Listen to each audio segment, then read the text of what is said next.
Hola a todos. This is your reading of Capítulo 5. Don Quixote hace su primera salida. I believe in the history of Don Quixote in this story, there are actually three departures, salidas, that he does. So we are going to read about his first one.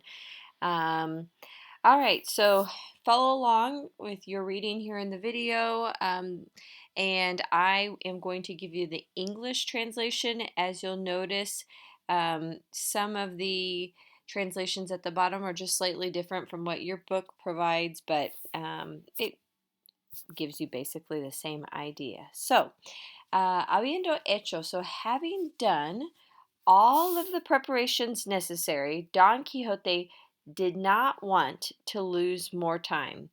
He thought it was a great damage to the world um, that his tardiness or delaying was doing. So remember, Don Quixote is really wanting to get out there and start to undo all the wrongs in the world, and he was just wasting his time, so he needed to hurry up and get out there.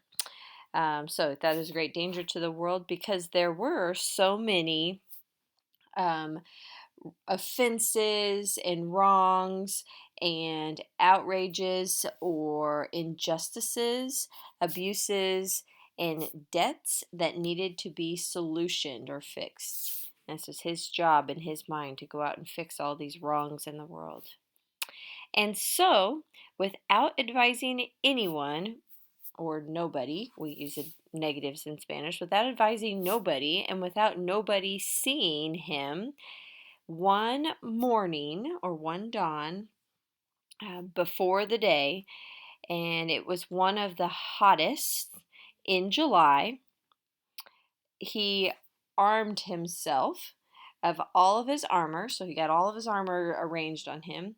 He climbed upon Rocinante, and he put on his badly assembled or poorly assembled helmet. He clasped or embraced his shield.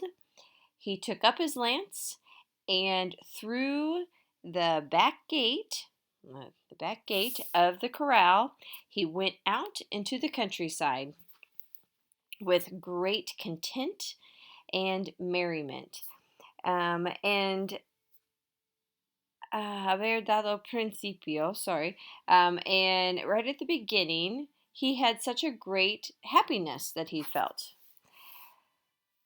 But with once he set out into to the countryside, something struck him. A terrible thought, pensamiento terrible, a terrible thought struck him, and it almost um, made him I'm sorry, it made him stop in his undertaking. I had to kind of read ahead. Sorry about that.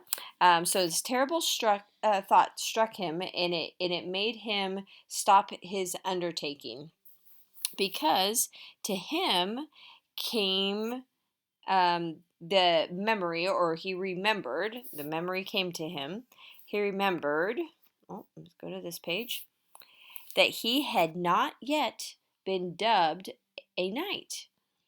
And so, conforming to the law of chivalry, because remember he read all these books about knights, he should not nor could he take up armor or arms to fight against another knight. So he realizes that, oh man, I have not been dubbed knight yet. So if I encounter another knight doing wrong, I am not allowed to go into battle with him. So that's what he's now struck with, this terrible thought.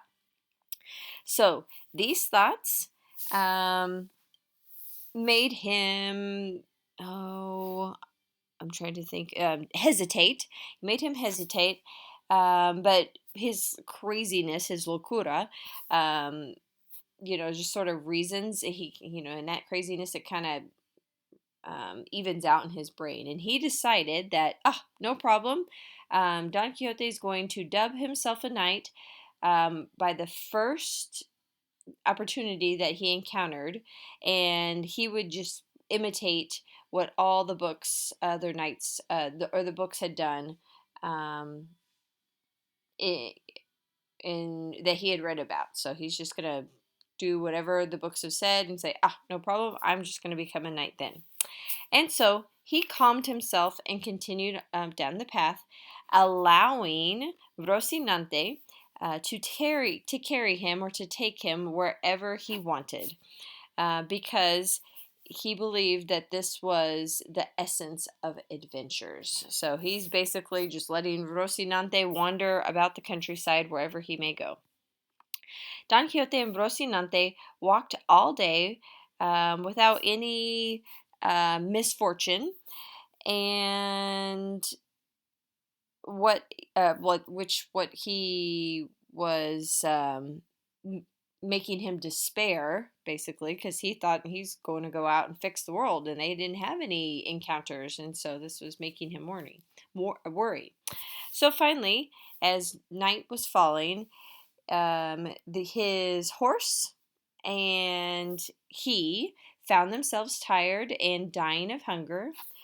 And then Don Quixote saw way in the distance, what he was trying to encounter was a castle or some um, group of shepherds, so he's kind of looking around him, trying to find this castle or shepherds of where he could take refuge and remedy his great needs. And then finally, he saw in a distance an inn which appeared like the Star of Bethlehem. So he spurred Rocinante and was in a hurry because it was becoming nightfall.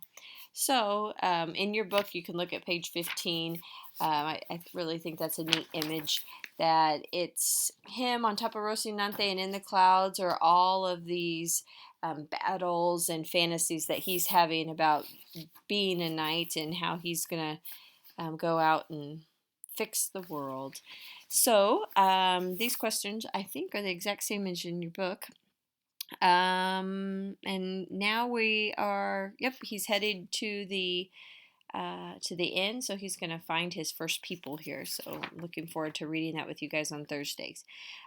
So if you could answer questions 1, 2, 5, 7, and 10. 1, 2, 5, 7, and 10. And then we will discuss those on Thursday, if everybody's got those done. If not, you will be on your own to answer those. All right, holler at me if you have any questions.